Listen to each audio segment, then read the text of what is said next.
Meet Dave. Dave's been working at his company for 25 years, but has just decided to retire. But all his experience and expertise will be lost to the company he's given so much of his time for. Just what's he going to do? Meet Sue. This is Dave's replacement.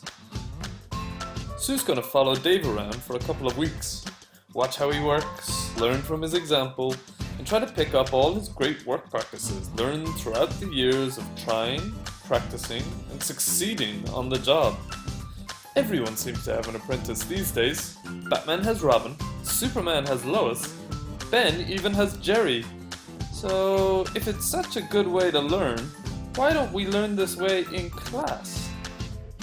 Well, now we can, with the cognitive apprenticeship approach.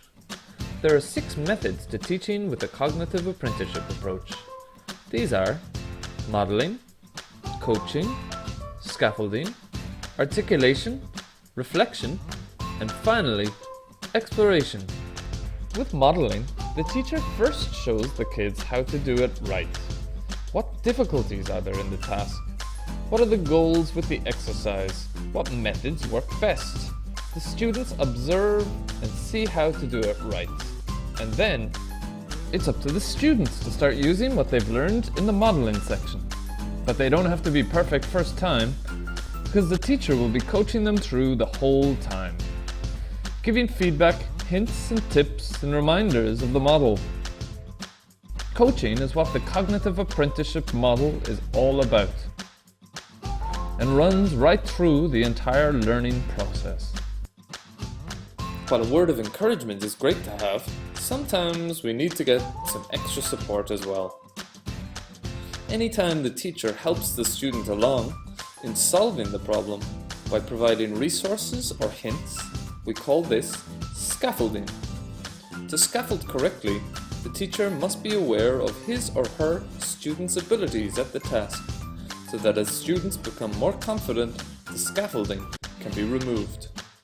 So that the students are able to fully understand the more abstract nature of the material they are learning, the cognitive apprentice model lays out 3 additional stages to further cement the learning process. In the articulation stage, the learner is asked to discuss what they've learned and about their decision-making process up to that point, in order to make the learner aware of his own cognitive development. Next, in the reflection stage, the students are then required to reflect upon their own work by comparing their own problem-solving processes with those of an expert or another student. And, ultimately, an internal model of expertise. The goal is to look back on and analyze their own performance with a desire for improvement. Created using powtoons.